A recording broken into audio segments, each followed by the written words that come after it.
¿Alguna vez te has imaginado cómo sería nacer sabiendo que el mundo no te quiere en él? Pues esa fue mi realidad. Mi nombre es Moisés, y mi primer aliento ya fue bajo una sentencia de muerte. Nací en una época en la que el corazón de Egipto, liderado por el faraón, latía con miedo y odio hacia mi pueblo, los hebreos.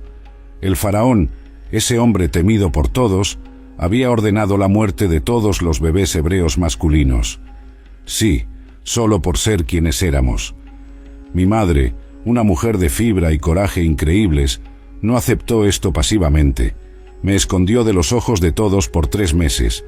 Imagínate, 3 meses sin hacer ningún ruido que pudiera delatarme, sin llantos fuertes, sin risas de bebé, nada que pudiera atraer atención.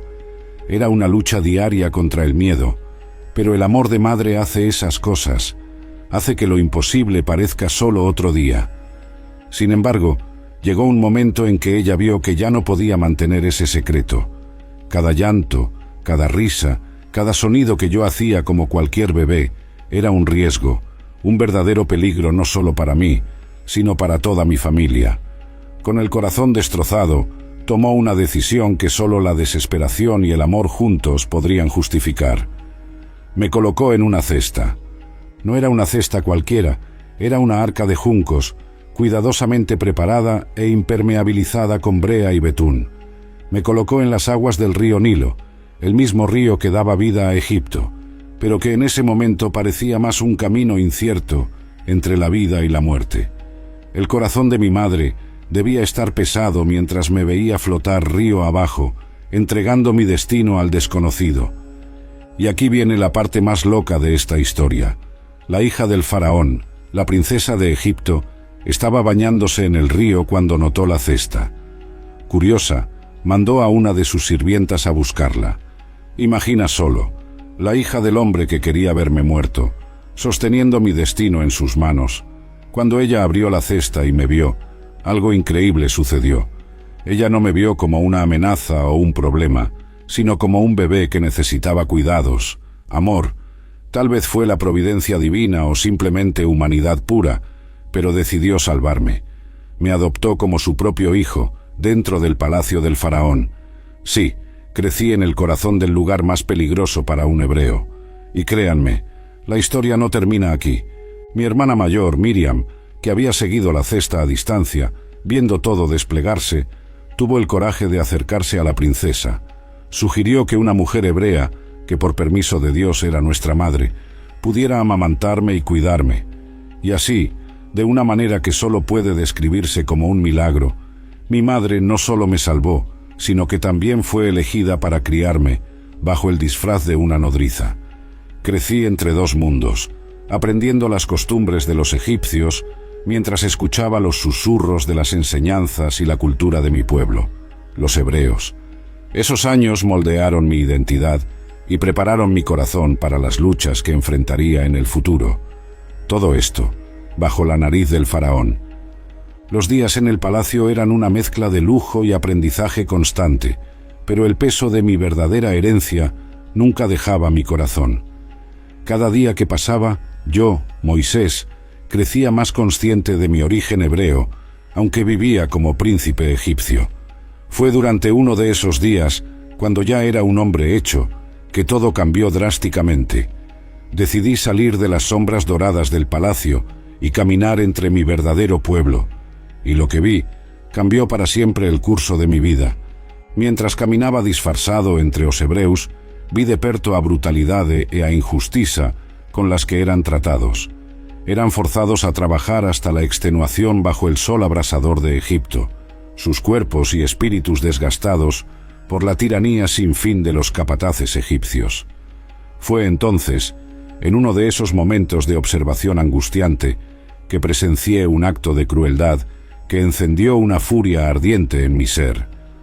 Un capataz egipcio en particular estaba castigando a un hebreo, uno de mis hermanos, sin ninguna misericordia. Con cada golpe que descendía sobre el hombre débil e indefenso, sentía como si cada latigazo alcanzara mi propia carne. Mi ira creció, hirviendo dentro de mí como una tormenta lista para explotar. En un impulso que no pude controlar, Me acerqué rápidamente a la escena. Mi respiración estaba pesada, y cada paso que daba parecía resonar como un trueno distante. El egipcio apenas había notado mi presencia, tan involucrado estaba en su propia furia salvaje. Sin pensar en las consecuencias, sin meditar sobre mi posición o el futuro, actué movido por una fuerza mayor que la razón. Con la adrenalina pulsando en mis venas, confronté al agresor. Nuestros ojos se encontraron, y el odio y la sorpresa que vi reflejados en los de él solo alimentaron mi ira. Con un golpe rápido y fulminante, que llevaba todo el peso de mi desesperación y rabia, golpeé al egipcio. Cayó sin vida, un silencio abrupto, llenando el espacio donde antes solo se oía dolor y sufrimiento. El hebreo que estaba siendo maltratado me miró, los ojos muy abiertos tanto por miedo como por gratitud. No había tiempo para palabras, solo para acciones. Con la misma rapidez que la ira me había tomado, el miedo a lo que acababa de hacer se instaló. Había quitado una vida, una acción que traería consecuencias inmensurables, no solo para mí, sino para todos los hebreos. Rápidamente miré alrededor. La zona estaba aislada, lejos de los ojos curiosos, pero sabía que eso no duraría. Con prisa, arrastré el cuerpo del egipcio a un lugar más escondido y comencé a cavar en la arena caliente. Cada puñado de arena que arrojaba sobre él parecía enterrar también una parte de mí, mi inocencia y la vida que conocía hasta entonces. Después de esconder el cuerpo, me detuve por un momento, el sudor mezclándose con la arena y las lágrimas en mi rostro. ¿Qué había hecho? Salvé a un hermano, sí, pero a costa de una vida. El peso de esa decisión me aplastaba y sabía que no podía volver al palacio y fingir que nada había pasado. En los días que siguieron, el miedo de ser descubierto me consumía. Era ahora un príncipe y un fugitivo, un salvador y un asesino. La dualidad de mi existencia me atormentaba y sabía que mi destino estaba sellado. Mi vida en Egipto como príncipe había terminado y necesitaba huir, no solo para mi seguridad, sino para comenzar la jornada que estaba destinado a seguir. Después de ese fatídico encuentro, que selló el destino del capataz egipcio por mis propias manos, la angustia y el temor tomaron posesión de mí. Yo, Moisés, criado entre los muros del palacio del faraón, ahora me veía obligado a huir, dejando atrás todo lo que conocía. Sabía que si descubrían mi acto, no habría misericordia, ni siquiera para el hijo adoptivo de la princesa. Así, sin mirar atrás, tomé la decisión de esconderme en las vastas y desconocidas tierras de Madián. El camino fue arduo y solitario. El paisaje desértico se extendía ante mí, un mar de arena y calor bajo el sol implacable. Mientras caminaba, mi corazón estaba pesado con la culpa y la incertidumbre del futuro. No obstante, sabía que esta jornada era necesaria, no solo para mi seguridad, sino tal vez como parte de un propósito mayor que aún no comprendía. Al llegar a Madián, exhausto y desgastado por la jornada, me encontré con una escena que nuevamente pondría a prueba mi coraje. Cerca de un pozo, vi a un grupo de mujeres intentando sacar agua, mientras un grupo de pastores rudos y brutos las alejaba, impidiéndoles dar de beber a los rebaños. El clamor por justicia, tan fuerte en mi corazón, resurgió con vigor. Sin dudar, intervine. Tal vez fue la justicia divina la que me guiaba, o tal vez el simple impulso de ayudar a quienes lo necesitaban. Con determinación, enfrenté a los pastores, expulsándolos con la misma fuerza que alguna vez había usado para proteger a uno de mi propio pueblo. Las mujeres, hijas de Jetro, me miraron con una mezcla de sorpresa y gratitud, asombradas de ver a un extraño defender su causa. Una vez que los pastores fueron dispersados, ayudé a las hijas de Jetro a sacar el agua necesaria para los rebanos. En ese momento sentí una paz que hacía mucho no tocaba mi corazón. Por un breve instante, las sombras de mi pasado parecían menos opresivas y un vislumbre de esperanza surgió en el horizonte árido de Madián. Cuando Jetro, el sacerdote de Madián y padre de las mujeres que ayudé, supo del suceso, inmediatamente me invitó a su casa. Su hospitalidad era generosa y sincera, un oasis de bondad en medio del desierto de mi propia turbulencia. En su casa encontré no solo refugio, sino también una oportunidad de redención. Jetro era un hombre sabio y comprensivo, y bajo su guía comencé a aprender sobre el pueblo de Madián y sus tradiciones. Con el tiempo, la tensión que llevaba comenzó a disiparse, y en Jetro encontré un mentor y un amigo. Su familia me acogió como uno de los suyos, y en su hogar finalmente encontré un sentido de pertenencia que hacía mucho me faltaba. Lo más sorprendente de este nuevo capítulo fue cuando Jetro me ofreció la mano de su hija Zipora en matrimonio. Zipora, una mujer de espíritu fuerte y corazón gentil, me aceptó a pesar de las sombras que acompañaban mi pasado. Juntos, comenzamos a construir una vida en Madián, lejos de las persecuciones de Egipto. El matrimonio con Zipora fue un sello de mi nueva identidad y vida en Madián. Con ella a mi lado, y con el apoyo de Jetro, comencé a cuidar de los rebaños, una vida simple y pacífica que contrastaba fuertemente con mi pasado en el palacio. Cada día que pasaba, me sentía más integrado y aceptado, más alejado del hombre que había sido y más cercano al hombre que debía ser. En retrospectiva, veo mi fuga a Madián no como un acto de cobardía, sino como un paso necesario en mi jornada. La vida en Madián se había vuelto tranquila, un refugio seguro de los fantasmas de mi pasado. Los años pasaron mientras cuidaba de los rebaños de Jetro, mi suegro, aprendiendo los caminos del desierto, sus tormentas y calmas. Un día aparentemente común, mientras guiaba los rebaños a través del desierto, algo extraordinario sucedió que cambiaría mi vida para siempre. Decidí llevar el rebaño hasta el monte Horeb, un lugar que los locales respetaban y temían por sus historias antiguas. El sol estaba alto, y el silencio del desierto solo se rompía por el sonido de los cascos y el ocasional balido de las ovejas.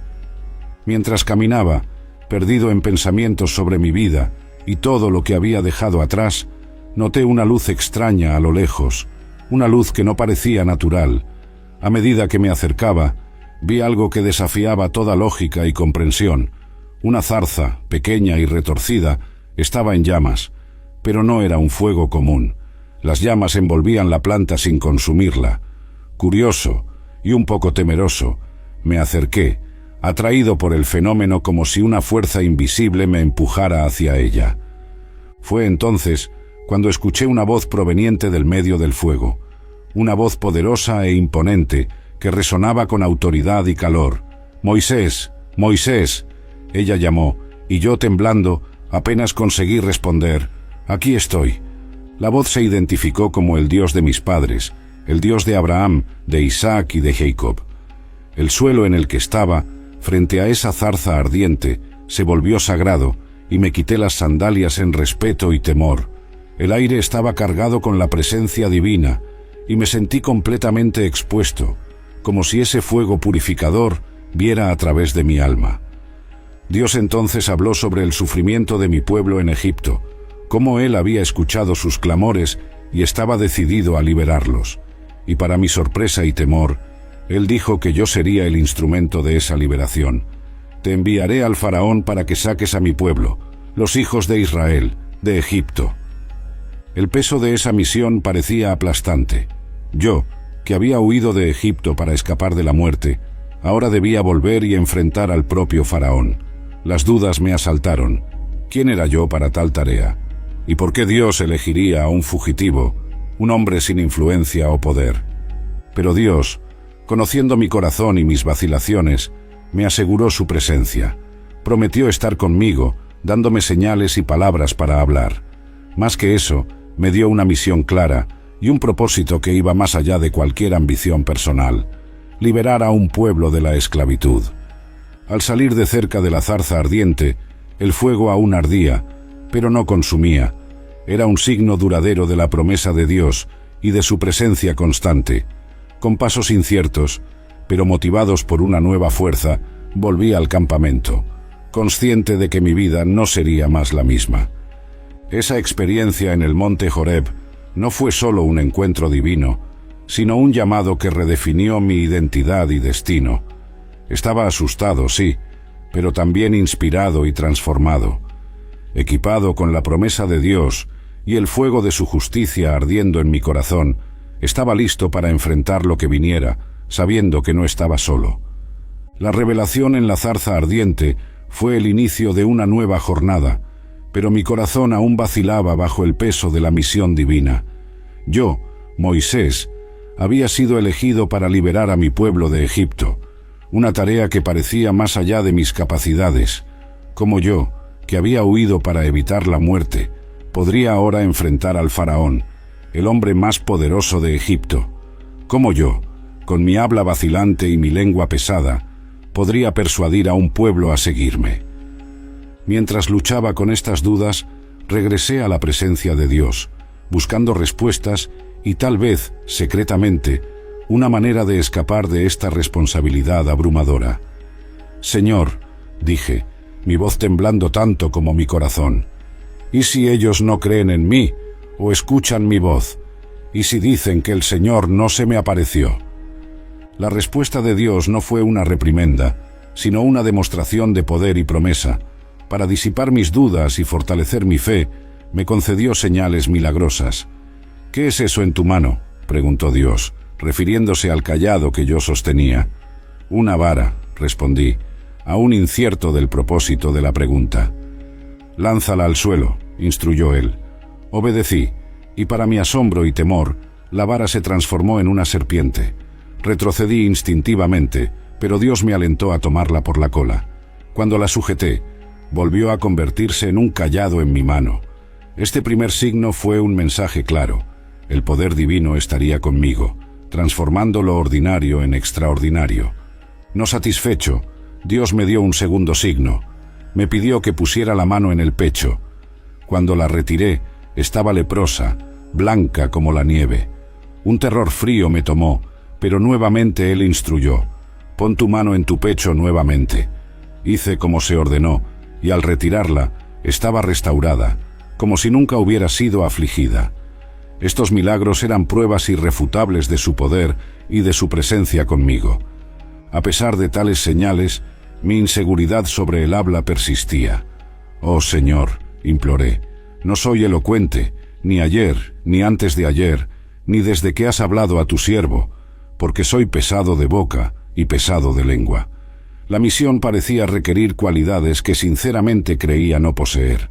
Dios, en su infinita paciencia, me respondió: «¿Quién hizo la boca del hombre? ¿O quién hace al mudo, o al sordo, o al que ve, o al ciego? ¿No soy yo el Señor? Ahora pues ve, y yo estaré con tu boca, y te enseñaré lo que has de hablar». Sus palabras deberían haber sido suficientes, pero aún dudé, dominado por el miedo a fallar. Dándose cuenta de mi continua renuencia, Dios proporcionó una solución final. «He aquí que tu hermano Aarón, el levita, sé que él puede hablar bien, y también he aquí que él saldrá a tu encuentro, y cuando te vea, se alegrará en su corazón». Aarón no sería solo mi hermano, sino mi voz, aquel que hablaría por mí cuando las palabras me faltaran. Dios instruyó que Aarón sería mi portavoz ante el pueblo. Él hablaría las palabras que Dios me diera, y yo realizaría los signos delante del pueblo para demostrar que la mano del Todopoderoso estaba operando a través de nosotros. Con Aarón a mi lado, sentí una oleada de alivio y confianza. No estaría solo, tendría apoyo, un compañero en cada paso desafiante por delante. Así, con los signos de Dios como mis pruebas y Aarón como mi voz, sentí una nueva fuerza brotar dentro de mí. La jornada por delante estaría llena de desafíos, pero ahora tenía la certeza de que no solo mi voluntad, sino la voluntad de Dios estaba conmigo.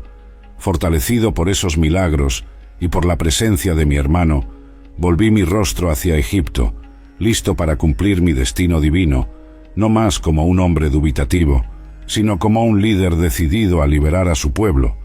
Después de recibir las señales y la certeza de Dios, me preparé para regresar a Egipto. Mi familia, Zipora y nuestros hijos estarían a mi lado en esta jornada que marcaba no solo un retorno físico, sino también el inicio de una misión divina. Yo, Moisés, estaba decidido, aunque llevaba una mezcla de emociones al pensar en los desafíos que enfrentaríamos. Con las bendiciones de Jetro y las instrucciones claras de Dios aún resonando en mi mente, partimos hacia lo desconocido. El camino hacia Egipto era largo y lleno de reflexiones. Ponderaba sobre las palabras de Dios, los milagros que había presenciado y la tarea inmensa que tenía por delante. Nuestra jornada fue marcada por paradas en campamentos a lo largo del desierto, donde la vastedad y la soledad me daban espacio para meditar y orar. Sin embargo, un incidente perturbador vino a sacudir la certeza que había empezado a construir. Una noche, en uno de esos campamentos, una presencia terrible se hizo sentir. Era como si la propia muerte estuviera a nuestro alrededor, un peligro inminente que no lograba comprender. De repente, me sentí gravemente enfermo, como si mi vida estuviera siendo drenada de mí. Era Dios, viniendo para confrontarme. Zipora, siempre perceptiva y conectada a los ritos y tradiciones, percibió que algo estaba profundamente mal. Ella entendió que esa amenaza a mi vida estaba ligada a una falta nuestra. No habíamos circuncidado a nuestro hijo menor, un acto que era fundamental ante Dios y un signo de la alianza entre Él y nuestro pueblo. Con una resolución que me sorprendió, Zipora actuó rápidamente. Tomó una piedra afilada y realizó la circuncisión de nuestro hijo allí mismo, en el campamento. Su determinación y su capacidad de actuar bajo presión fueron la salvación en ese momento de crisis. Ella aplicó la sangre del rito a mi cuerpo, como para sellar la alianza y apaciguar la ira divina. Tras el rito, la sensación de muerte inminente desapareció tan repentinamente como había llegado. Me recuperé, respirando con alivio y renovado por saber que Zipora, mi compañera, había entendido y cumplido lo que era necesario para proteger nuestra familia y nuestra misión. Ese incidente fue un recordatorio severo de que mi fidelidad a Dios tenía que ser completa, sin fallas ni olvidos. Cada detalle de su ley y de sus mandamientos era esencial, y yo estaba siendo probado en mi dedicación y obediencia. En los días siguientes, mientras continuábamos nuestro viaje hacia Egipto, reflexioné profundamente sobre lo ocurrido. La intervención de Zipora no solo me había salvado físicamente, sino que también había fortalecido mi fe y resolución. Ella había sido la guardiana de la alianza en ese momento crítico, actuando con coraje y sabiduría. Al llegar a las fronteras de Egipto, sentía una nueva capa de determinación cubriendo mis dudas anteriores.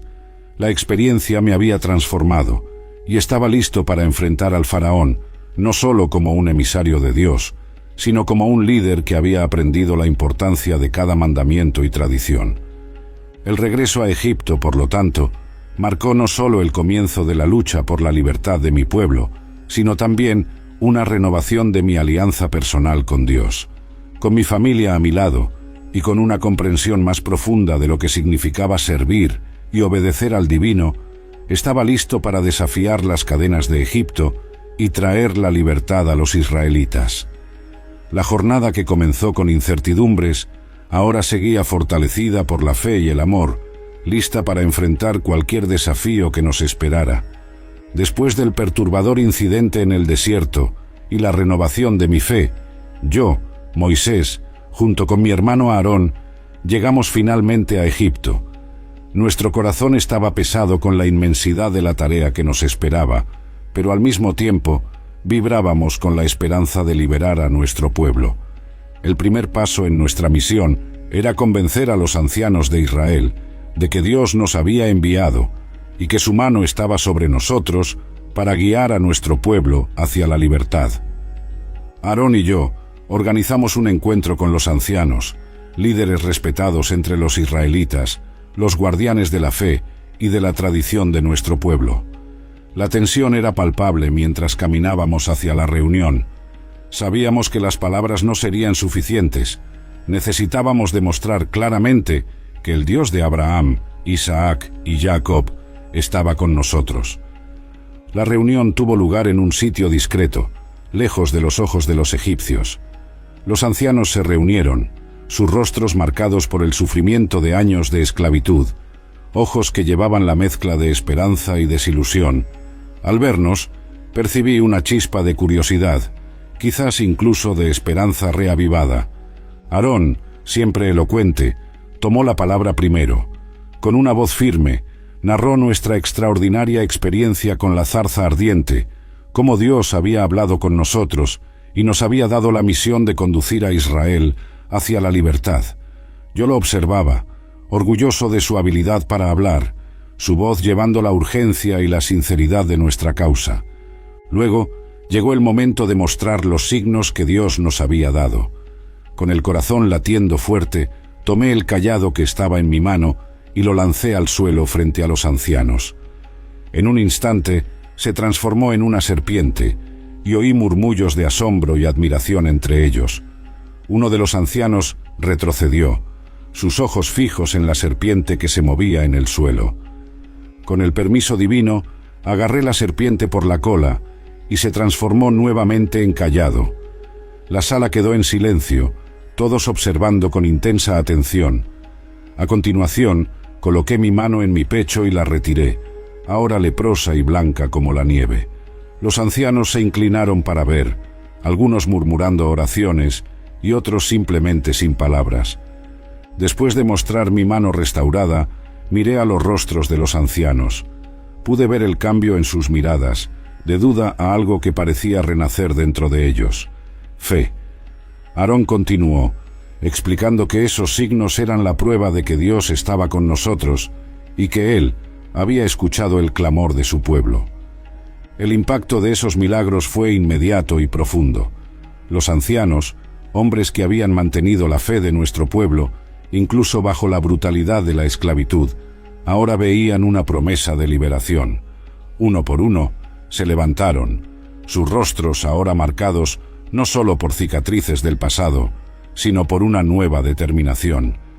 Ellos hablaron entonces, sus voces uniéndose en un coro de apoyo.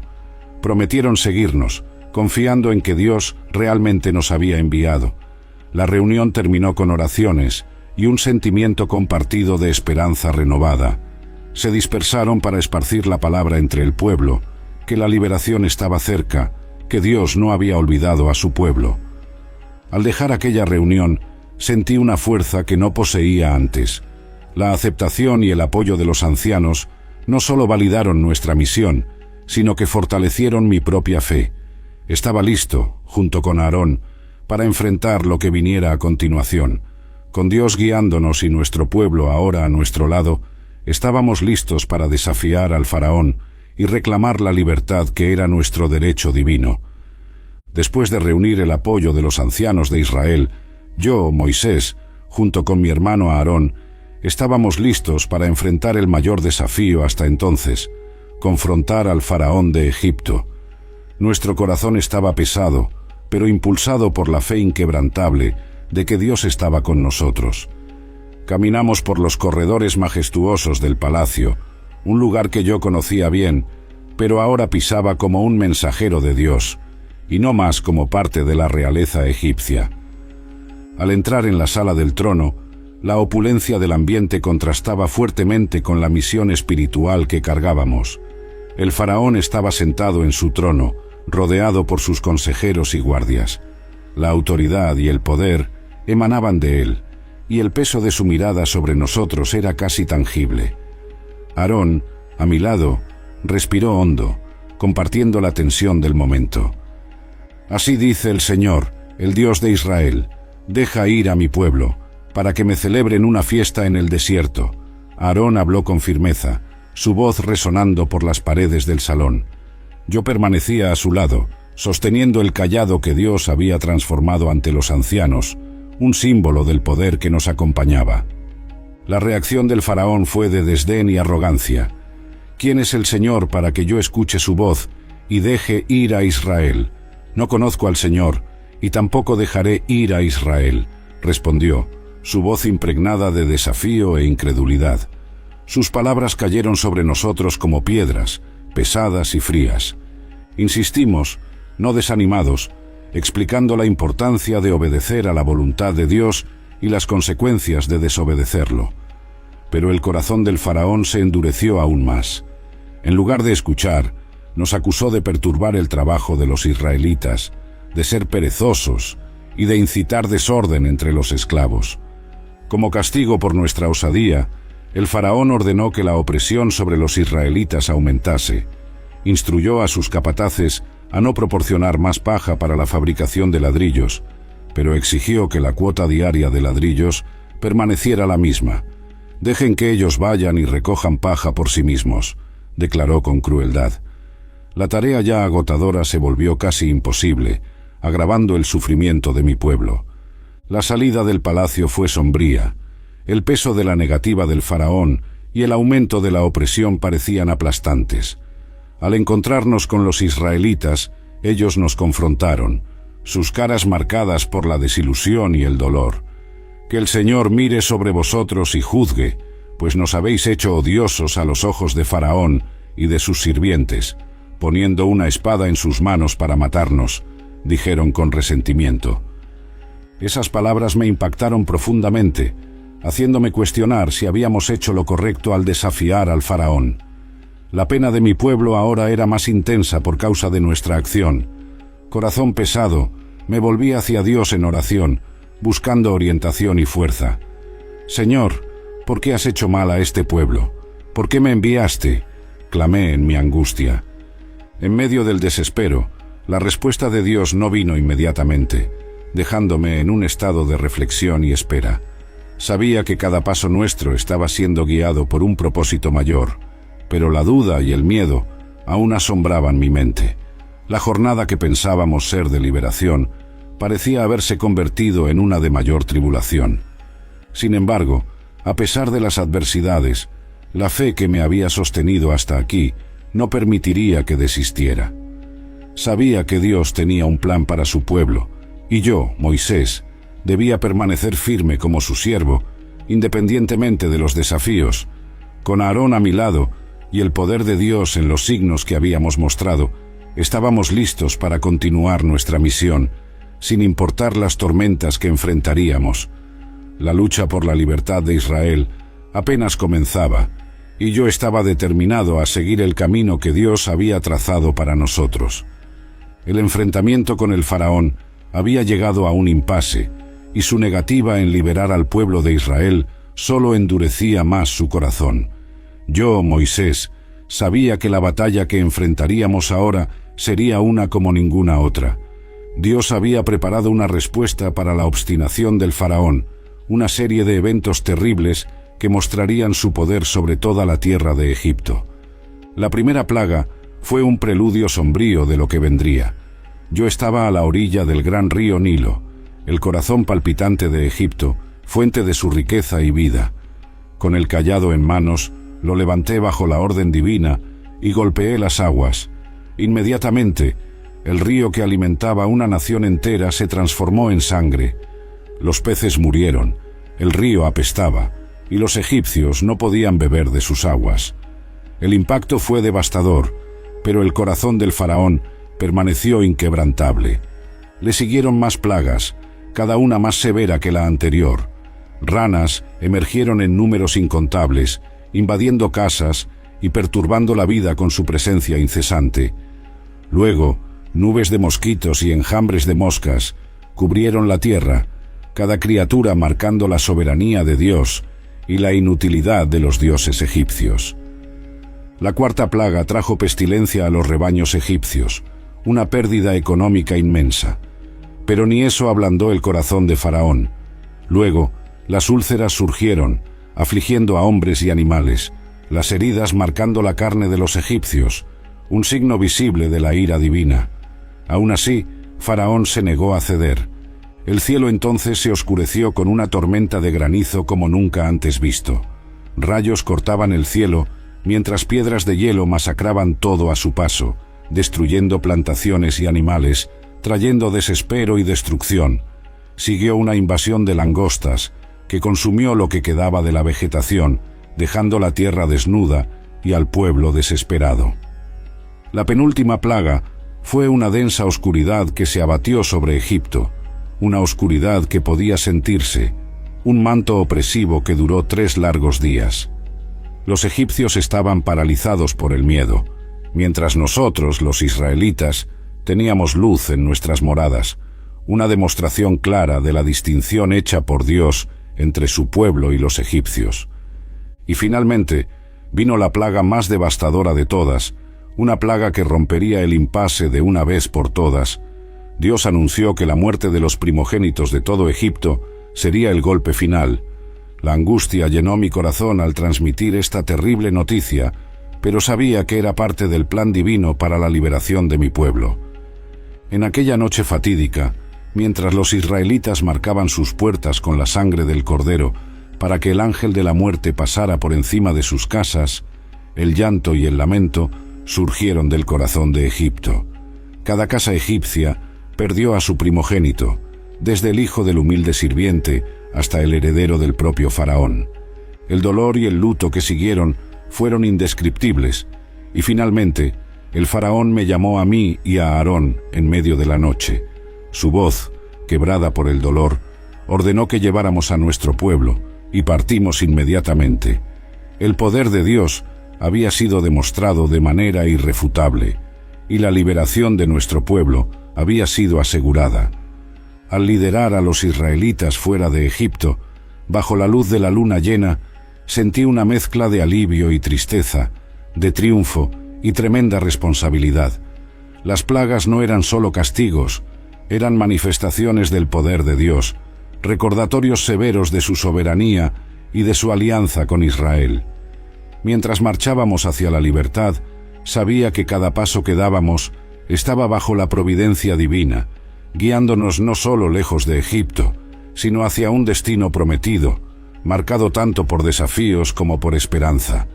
Mientras la última y más temible de las plagas se aproximaba, yo, Moisés, sentí el peso de una responsabilidad inmensa.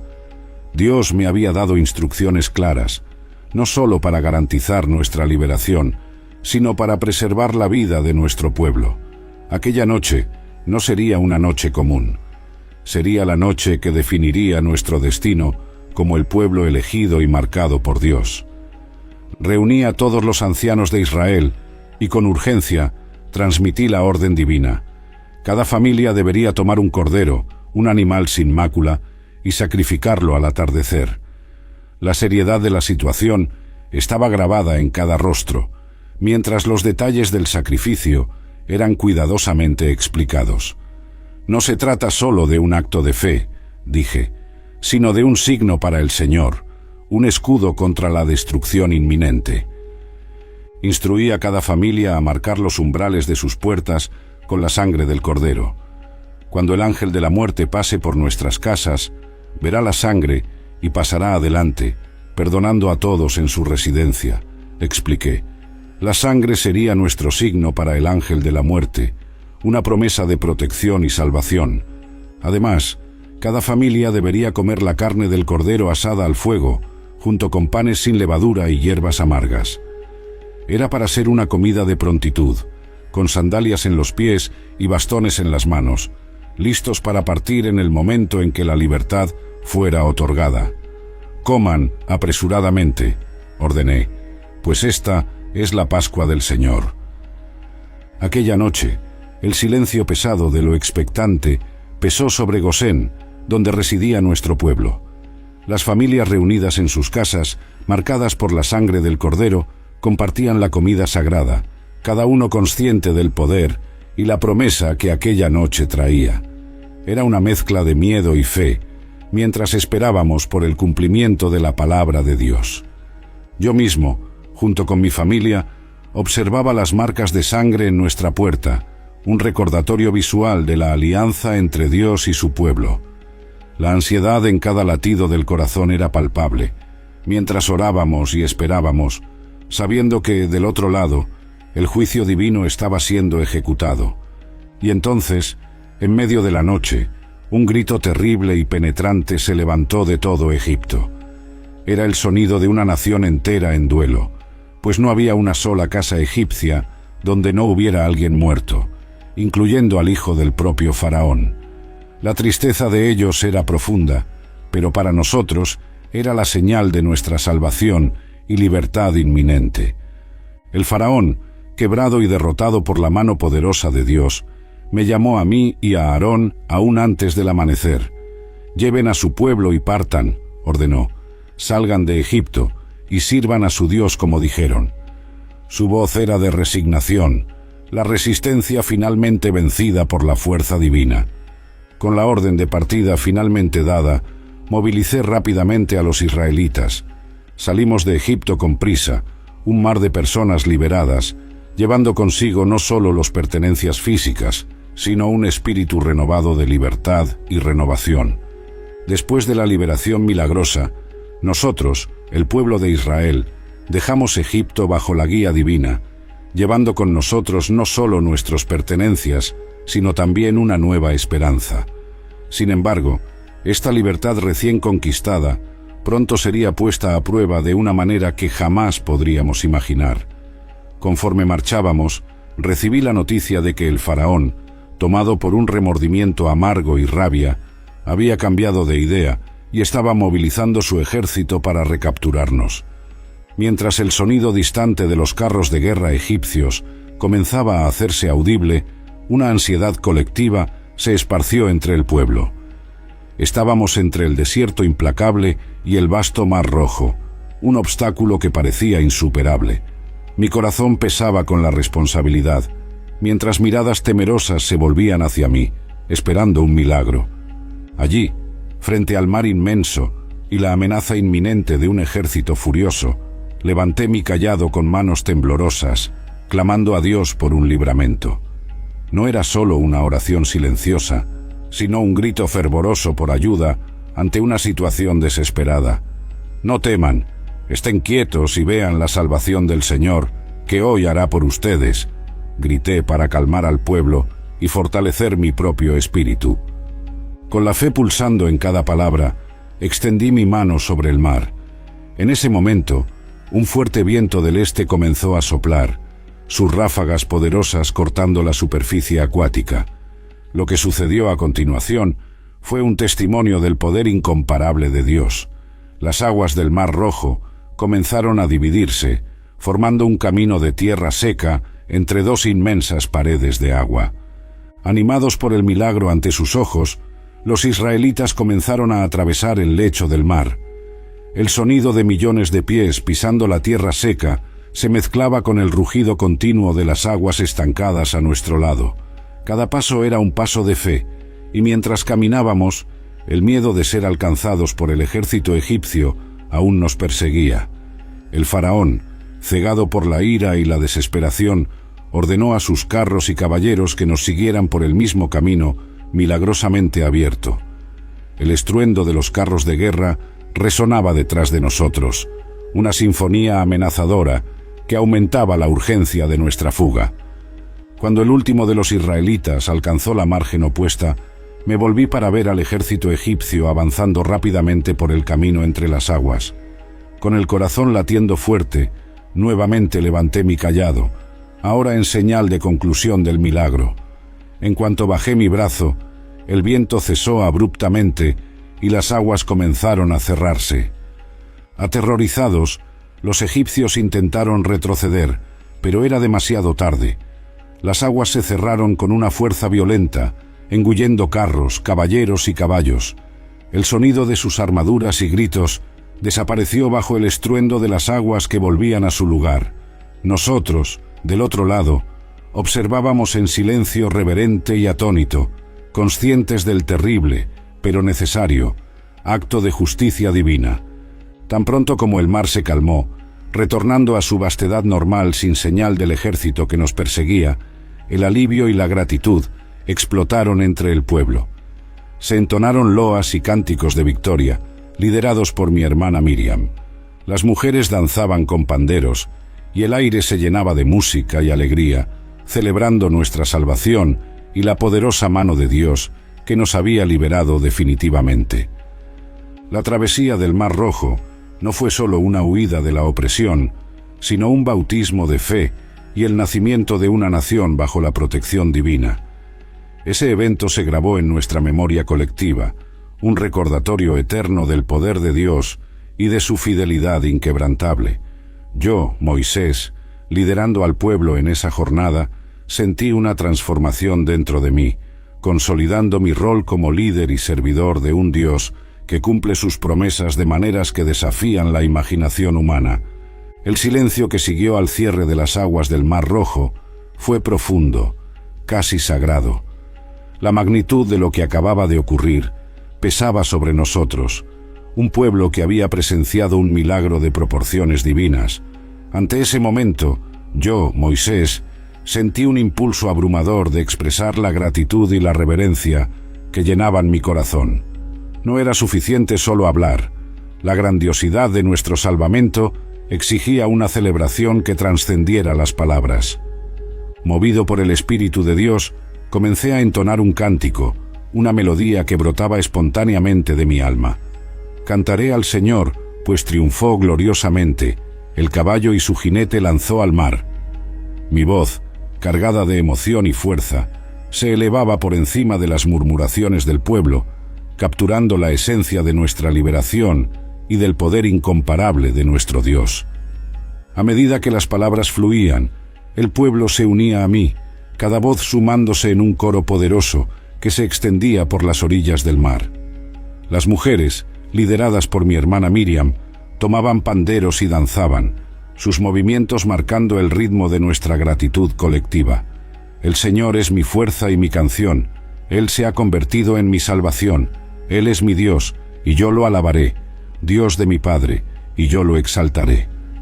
El cántico narraba no solo la travesía, sino también la promesa de Dios de llevarnos a la tierra que había jurado a nuestros antepasados.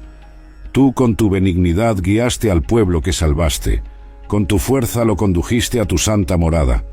Era una profecía cantada, una visión del futuro que Dios nos tenía prometido, repleto de esperanza y bendiciones. A medida que el cántico crecía en intensidad, reflexionábamos sobre el poder de Dios sobre las naciones, sobre cómo había luchado por nosotros contra Egipto. Los pueblos oirán y temblarán, angustia se apoderará de los habitantes de Filistea.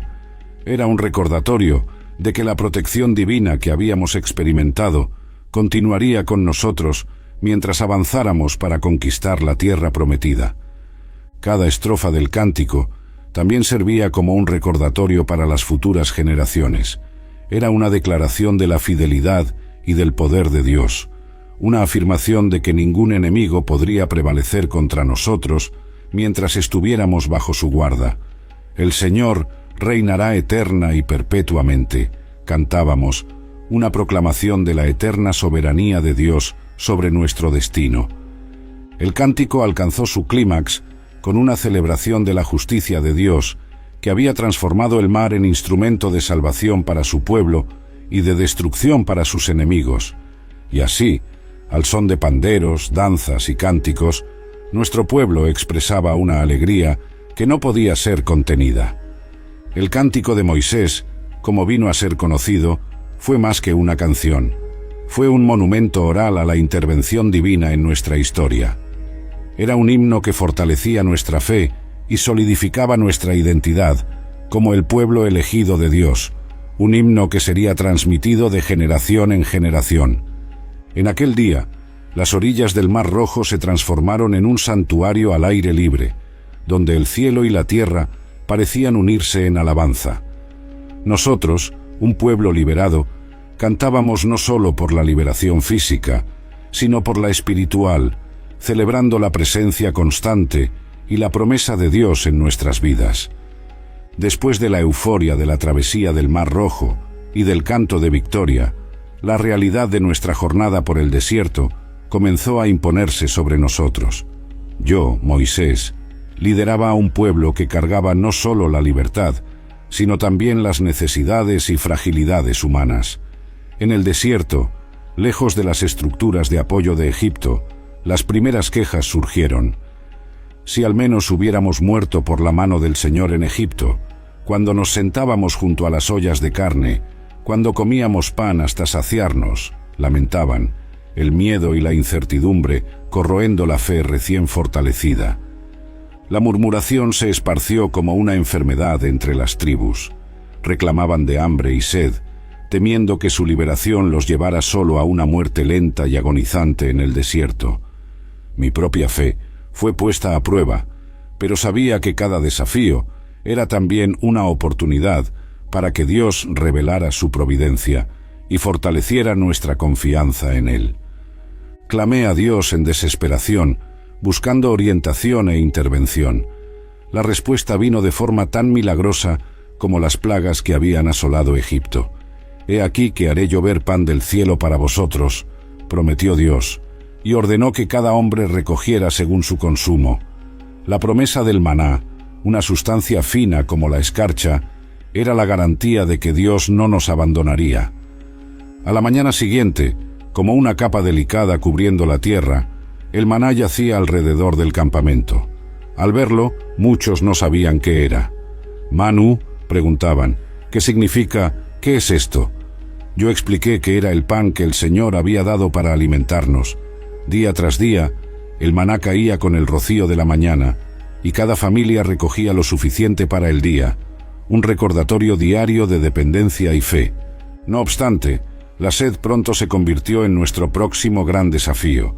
En Refidim, el clamor por agua se volvió desesperado, y las quejas aumentaron nuevamente, alcanzando una intensidad tal que temí por mi seguridad. «¿Por qué nos hiciste subir de Egipto para matarnos de sed a nosotros, nuestros hijos y nuestro ganado?». Confrontaban con amargura y desespero. Una vez más, en angustia, llevé nuestras necesidades ante Dios. Él me instruyó a tomar el cayado con el cual había tocado las aguas del Nilo e ir a la roca en Horeb.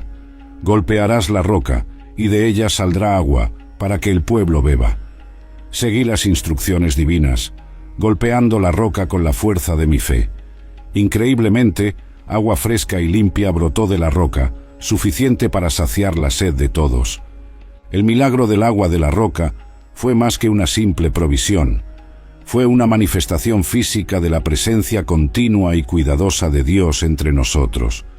A cada paso desafiante, cada necesidad satisfecha, nuestra fe se moldeaba, fortaleciéndose contra las duras realidades del desierto.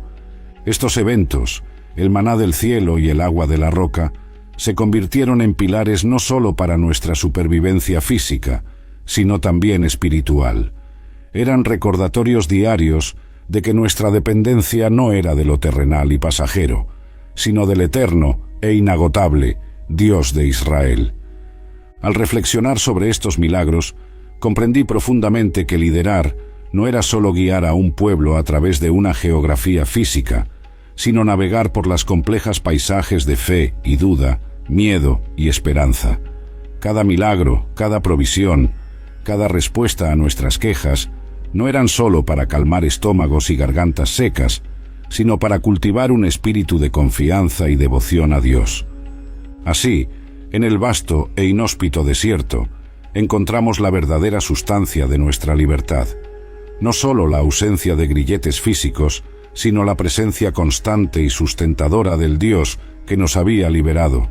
Y cada mañana, al recoger el maná, y cada vez que bebíamos de las fuentes milagrosas, éramos recordados de que el verdadero sustento viene de seguir fielmente a aquel que nos llamó a la libertad. Después de las provisiones milagrosas de maná y agua, nuestro espíritu estaba revigorizado, pero pronto nos encontramos con un nuevo desafío.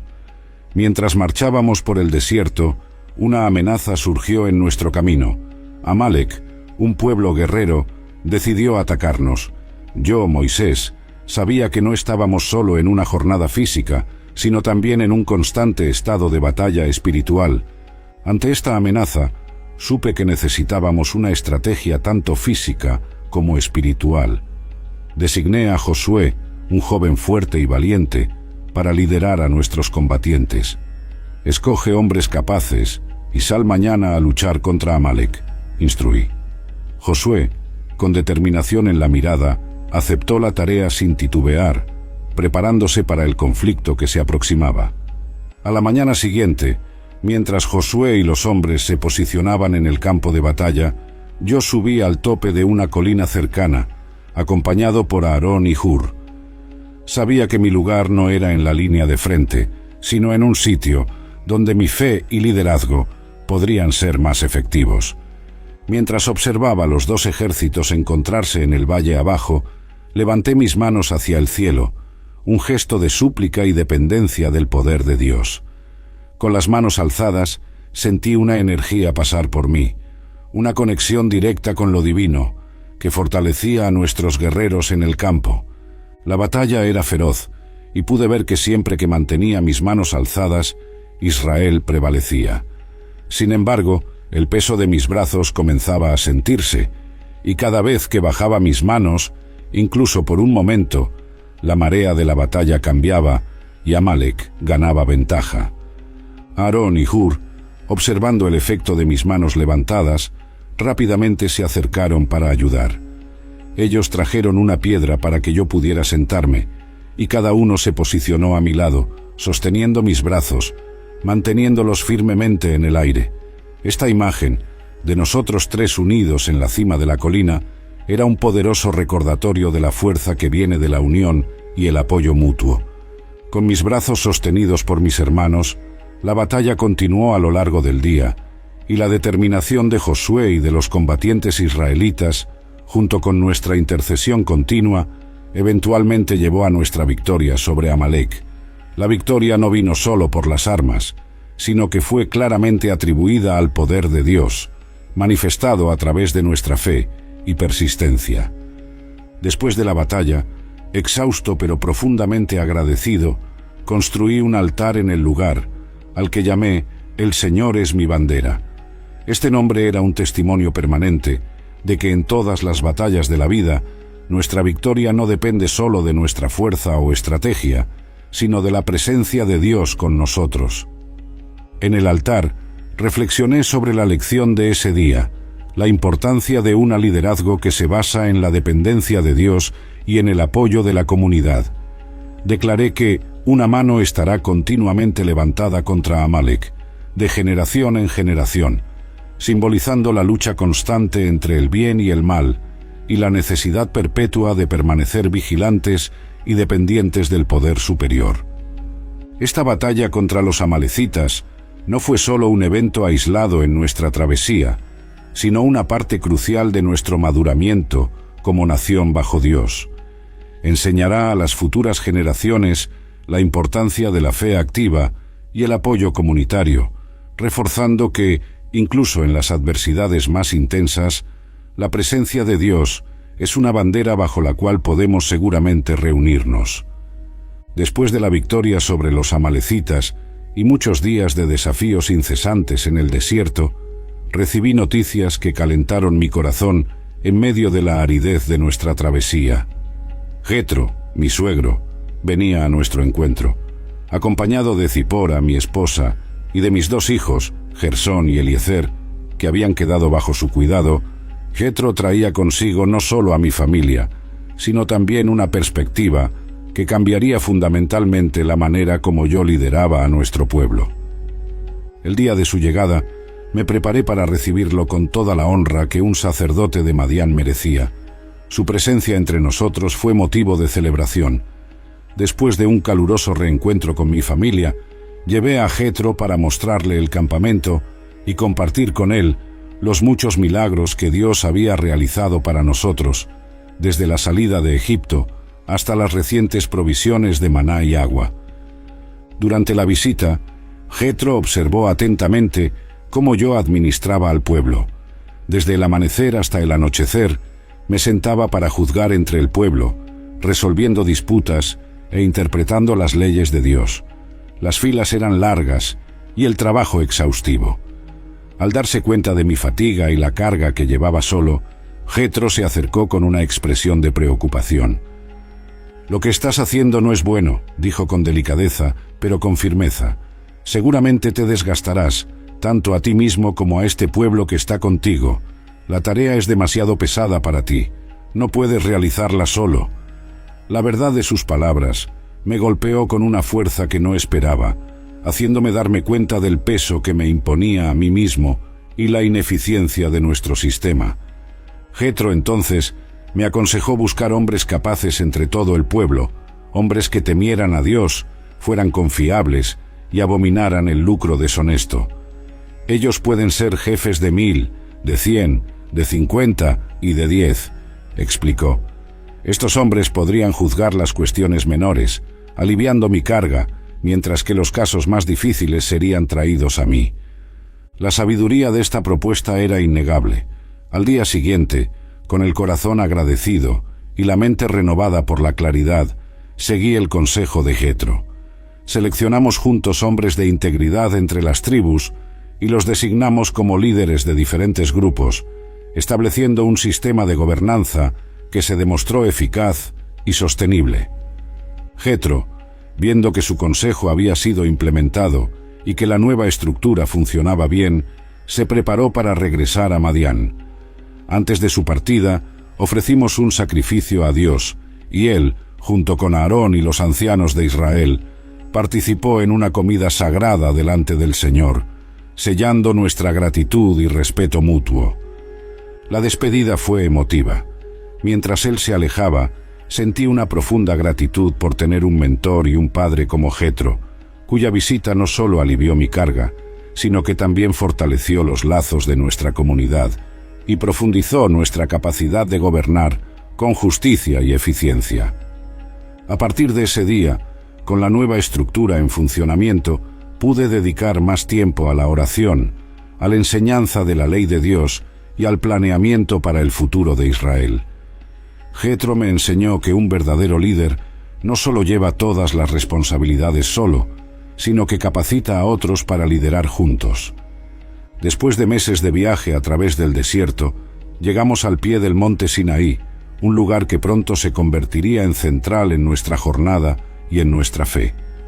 La montaña se erguía majestuosamente contra el horizonte azul, y una sensación de solemnidad se esparció entre el pueblo. Yo, Moisés, sentí un llamado divino más fuerte que nunca, una convocatoria para subir a esa montaña y encontrarme directamente con Dios. En el tercer mes después de nuestra salida de Egipto, Dios habló conmigo desde la cima del Sinaí. Su voz resonaba como un trueno, penetrando el silencio del desierto. Así dirás a la casa de Jacob, y anunciarás a los hijos de Israel: vosotros habéis visto lo que hice a Egipto, y cómo os llevé sobre alas de águilas y os traje a mí. La magnitud de esas palabras me envolvía, reforzando la seriedad de lo que estaba por suceder. Preparando al pueblo para este encuentro sagrado, instruí a todos a purificarse y santificarse durante 3 días. Las fronteras alrededor de la montaña fueron marcadas. Nadie del pueblo de Israel debía tocarla, bajo pena de muerte. La expectativa crecía mientras la montaña fumegaba, envuelta por la gloria de Dios, como un gran fuego consumidor en la cima. En la madrugada del tercer día, truenos y relámpagos cortaban el cielo, y una trompeta sonaba cada vez más fuerte, anunciando mi subida. El pueblo observaba, temblando al pie de la montaña, mientras yo comenzaba la ascensión solitaria a través de la espesa nube que cubría el Sinaí. En la cima, Dios me entregó las leyes y los mandamientos, fundamentos de nuestra alianza y de nuestra vida como su pueblo elegido. Las palabras que recibí eran profundas y abarcadoras, instrucciones detalladas sobre cómo vivir en justicia, adorar correctamente y mantener la comunidad. Entre esas leyes estaban los 10 mandamientos, principios inmutables que guiarían nuestro comportamiento y nuestra espiritualidad. Descendí de la montaña con las tablas de piedra en las manos, cargando el peso físico de la ley y el peso espiritual de la responsabilidad. Presenté las tablas al pueblo, que aceptó solemnemente comprometerse con esta nueva alianza. «Todo lo que el Señor ha dicho, haremos», respondieron en unísono, sellando el pacto con su aceptación. En los días siguientes, subí al Sinaí varias veces, cada ascenso marcado por nuevas revelaciones e instrucciones. Durante uno de esos periodos prolongados en la montaña, recibí detalles sobre el tabernáculo, el altar y los rituales que nos acercarían a Dios. Estas leyes abarcaban desde el diseño de las vestimentas sacerdotales hasta las normas para los sacrificios, elementos esenciales para nuestro culto y comunión con lo divino.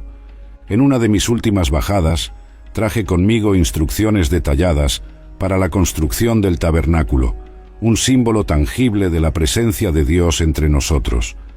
Compartí estas instrucciones con artistas habilidosos y líderes del pueblo, que se dedicarían a la construcción de ese santuario sagrado. Sin embargo, mi estancia más larga en el monte ocurrió cuando pasé 40 días y 40 noches sin comer ni beber, completamente envuelto en la presencia de Dios. Fue un periodo de comunión profunda y de recepción continua de la ley divina, un tiempo que fortaleció mi espíritu y solidificó mi compromiso con la misión que Dios me había confiado. Tras días de comunión intensa con Dios en la cima del monte Sinaí, estaba a punto de descender, cargando las tablas de la ley grabadas por el dedo del propio Dios. Estas leyes eran la fundación de la nueva vida que Dios proponía para el pueblo de Israel, un camino de rectitud y adoración exclusiva a Él. Sin embargo, mientras me aproximaba al campamento, un sonido tumultuoso y caótico crecía a mis oídos, un sonido que no condicía con la reverencia que esas sagradas leyes demandaban. El corazón me apretó cuando avisté, desde lejos, la escena que se desplegaba abajo. En lugar de la oración y la adoración al Dios que milagrosamente los había liberado, el pueblo estaba reunido alrededor de una figura brillante, danzando y cantando en una celebración desenfrenada. Al acercarme, el choque de lo que vi casi me derriba. Un becerro de oro, forjado a partir de los ornamentos que habían traído de Egipto. La ira y la tristeza me invadieron simultáneamente. ¿Cómo podrían olvidar tan rápidamente las maravillas que Dios había realizado? ¿Cómo podrían desviarse tan drásticamente del camino que Él había trazado para nosotros? En el pico de mi desesperación e indignación, lancé las tablas de piedra al suelo, rompiéndolas a los pies de la montaña, simbolizando el rompimiento de la alianza que el pueblo había violado tan rápidamente. Enfurecido y con el corazón roto, avancé entre la multitud hasta alcanzar el becerro de oro. Con mis propias manos, retiré el ídolo de su pedestal, arrojándolo al fuego para derretirlo completamente. Luego, molí el metal derretido hasta reducirlo a polvo, esparciéndolo sobre el agua y haciendo que el pueblo lo bebiera. Era un acto simbólico, obligándolos a internalizar la gravedad de su pecado. La magnitud de su traición requería una respuesta severa. Llamé a los que habían permanecido leales a Dios y les instruí que pasaran por el campamento y castigaran a los responsables de la idolatría. Aquel día, alrededor de 3.000 hombres fueron ejecutados, un acto terrible, pero necesario para purificar al pueblo de su gran transgresión y restaurar el orden y la reverencia que la presencia de Dios exigía. Diante de la gravedad de los eventos, regresé al monte para interceder por el pueblo. Mi alma estaba angustiada por la posibilidad de que Dios decidiera destruirnos a todos debido a ese pecado atroz.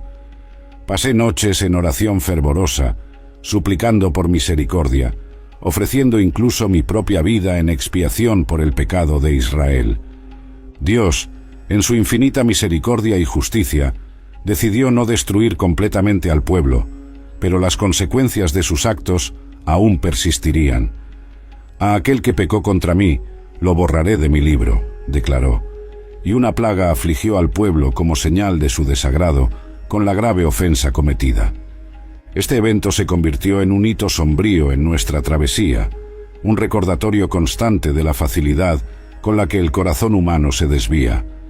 También reforzó la necesidad de liderazgo firme y vigilancia constante contra las tentaciones de la idolatría y la desobediencia.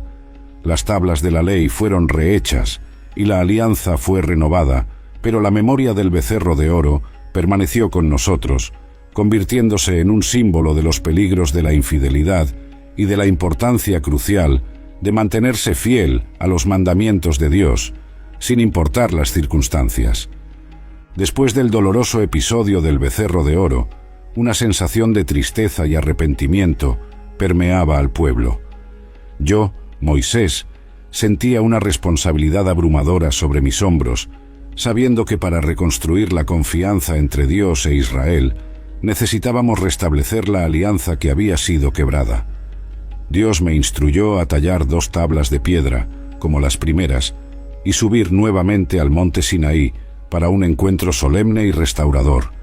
En la quietud de la mañana, antes del alba, preparé las nuevas tablas y comencé la ascensión solitaria, llevando el peso físico de las piedras y el peso espiritual de la esperanza de renovación. Al llegar a la cima, coloqué las tablas delante de mí, y una profunda serenidad tomó control del ambiente, como si la naturaleza misma esperara el reescribir de la ley sagrada. Dios descendió en una nube y se posicionó allí conmigo, proclamó su nombre y pasó delante de mí, revelando su naturaleza y atributos: el Señor Dios, misericordioso y piadoso, tardío en iras y grande en beneficencia y verdad, que guarda la misericordia para miles, que perdona la iniquidad, la transgresión y el pecado. Cada palabra resonaba con poder y gracia, llenando el aire con una presencia casi palpable de santidad. Mientras estaba allí, ante la manifestación de la gloria de Dios, aproveché la proximidad de la presencia divina para interceder por el pueblo. Pedí que su presencia continuara con nosotros, a pesar de nuestras fallas, para que pudiéramos ser verdaderamente distinguidos como su pueblo entre todas las naciones de la tierra. Dios respondió a mi intercesión con promesas de renovación y milagros.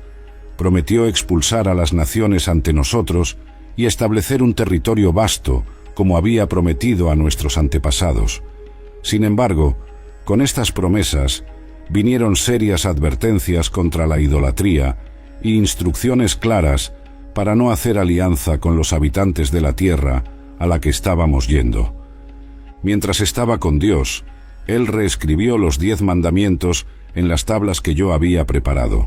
Fue un acto simbólico y literal de renovación de la alianza, una confirmación de que, a pesar de las fallas de Israel, Dios aún estaba dispuesto a guiar y moldear a su pueblo.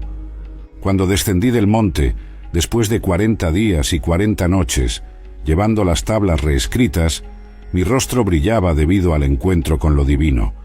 Este brillo asustó al pueblo inicialmente, pero pronto explicaron que era una señal de la presencia gloriosa de Dios conmigo.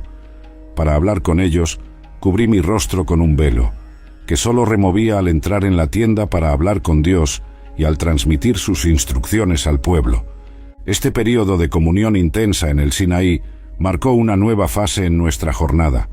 Las tablas reescritas y las instrucciones adicionales sirvieron como fundamento para nuestra continuidad como una comunidad que seguía a Dios, no solo en obediencia, sino en una comprensión profunda de su misericordia, justicia y amor inquebrantable. Después de haber recibido las leyes y reconfirmado nuestro pacto con Dios en el monte Sinaí, se me encargó una tarea monumental que simbolizaría la presencia continua de Dios entre nosotros, la construcción del tabernáculo.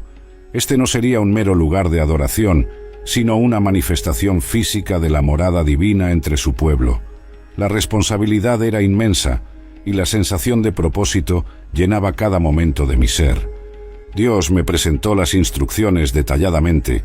Cada componente del tabernáculo tenía un significado y un propósito específicos, desde el lugar de sacrificios hasta la arca de la alianza, que albergaría las tablas de la ley. La precisión de los detalles era crucial, pues cada aspecto del tabernáculo debía reflejar la santidad y la perfección divinas. La comunidad entera se involucró en la construcción. Fue un esfuerzo colectivo que requirió no solo habilidad y dedicación, sino también un espíritu de santidad y adoración. Instruí a Bezalel y a Aholiab, 2 artesanos extremadamente talentosos, para liderar el proyecto. Ellos fueron dotados por el propio Dios con habilidad, inteligencia y conocimiento en todo tipo de artesanato para concebir las obras como Él había ordenado. Mientras el trabajo avanzaba, supervisé cada detalle, desde la fundición del oro para la cobertura de la arca hasta el tejido de las cortinas que separarían el Santo de los Santos, donde se colocaría la arca. La comunidad ofreció materiales preciosos: oro, plata, bronce, lino fino, pieles de animales, cada uno contribuyendo según movía su corazón. Era una demostración palpable de su compromiso con el Señor y con el santuario que simbolizaría su presencia. La construcción del tabernáculo también fue acompañada por la instauración del sacerdocio. Aarón, mi hermano, fue consagrado como el primer sumo sacerdote, junto con sus hijos. Pasaron por rituales de purificación y fueron vestidos con vestiduras sagradas, diseñadas según las instrucciones divinas. Estas vestiduras no eran meramente decorativas, sino que simbolizaban la pureza y la separación necesarias para acercarse a Dios. Después de meses de trabajo intenso y dedicado, el tabernáculo fue completado. El momento de su inauguración fue nada menos que espectacular. Cuando la obra fue finalizada, una nube cubrió la tienda de la congregación y la gloria del Señor llenó el tabernáculo. Era una visión abrumadora. La presencia de Dios era tan intensa que no podía entrar en la tienda. La nube del Señor estaba sobre el tabernáculo de día, y fuego estaba sobre él de noche, ante los ojos de toda la casa de Israel, durante todas sus jornadas. Era un signo continuo de que Dios estaba con nosotros, guiándonos durante nuestras peregrinaciones y permaneciendo en medio de nosotros. Este proyecto, desde su concepción hasta su conclusión, enseñó a mí y a todo nuestro pueblo sobre la importancia de la obediencia, la comunión y el sacrificio. Cada vez que entrábamos en el tabernáculo, éramos recordados de la proximidad de Dios, de su cuidado y de su exigencia de santidad. Bajo la sombra del tabernáculo, nuestra comunidad aprendió a funcionar no solo como un grupo de personas con un pasado común, sino como una nación unida bajo la liderazgo directa de Dios. Fue una prueba tangible de su promesa y protección, una garantía de que, mientras obedeciéramos y valoráramos su presencia entre nosotros, Él nos guiaría hacia un futuro de esperanza y bendición. Conforme los años pasaban en el desierto, yo, Moisés, sentía el peso y la sabiduría de una vida entera dedicada al servicio de Dios y de su pueblo. Mis días se consumían enseñando las leyes de Dios, administrando nuestra comunidad y preparando la entrada a la tierra prometida. Sabía que mi tiempo como líder estaba cerca de acabar, y una parte de mí anhelaba el descanso, mientras otra aún ardía con el deseo de completar la misión. Dios había sido claro: yo no entraría en la tierra prometida debido a los eventos en Meribá, donde mi impaciencia resultó en desobediencia a un mandato divino. A pesar de esta dolorosa realidad, mi corazón se llenaba de esperanza y amor por el pueblo que había guiado durante tanto tiempo. Era esencial prepararlos completamente para lo que vendría después de mi partida. La cercanía del fin de nuestra jornada en el desierto trajo la urgente necesidad de asegurar una transición de liderazgo suave. Josué, mi fiel servidor y un líder nato, había sido elegido por Dios para ser mi sucesor. Con manos firmes y un espíritu valiente, poseía la fe y la determinación necesarias para guiar a Israel en la conquista de la tierra prometida. En mis últimos días, convoqué al pueblo y transmití las últimas instrucciones, un resumen de las leyes y mandamientos que Dios nos había dado. En un gran encuentro, reforcé la importancia de obedecer fielmente a Dios, de mantener la alianza que Él había establecido con nosotros. Sean fuertes y valientes, les dije, no teman ni se asusten con ellos, pues el Señor, su Dios, es el que va con ustedes. No los dejará, ni los desamparará. Tras estas palabras, subí al monte Nebo, como Dios me había instruido. En la cima del monte, en territorio de Moabe, Dios me mostró toda la tierra, desde Gilead hasta Dan, toda Naftalí, la tierra de Efraín y Manasés, toda la tierra de Judá hasta el mar occidental, el Negev y la llanura en el valle de Jericó, la ciudad de las palmeras, hasta Zoar. Era una vista que cortaba la respiración, la vastedad y la belleza de la tierra que fluía leche y miel, la tierra que había prometido a Abraham, Isaac y Jacob. Allí, en el monte Nebo, Dios me dijo: esta es la tierra que prometí con juramento a Abraham, Isaac y Jacob, diciendo: a tu descendencia la daré. Te he permitido verla con tus ojos, pero no pasarás allá. Mi corazón se llenó de paz, sabiendo que la promesa de Dios se cumpliría, aunque yo no fuera parte de esa última etapa.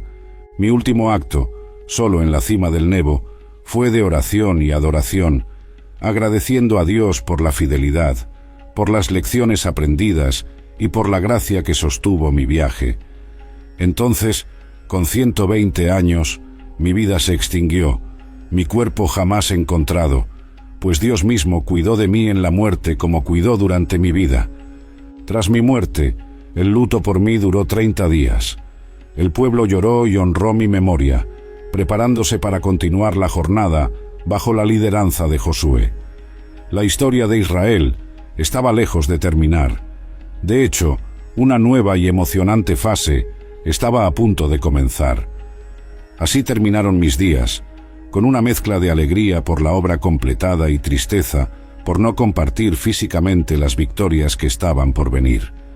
Dejo atrás un legado de fe, obediencia y perseverancia, pilares que sostendrán al pueblo de Israel mientras entran y habitan la tierra que Dios les prometió. Mi nombre es Moisés y esta es mi historia.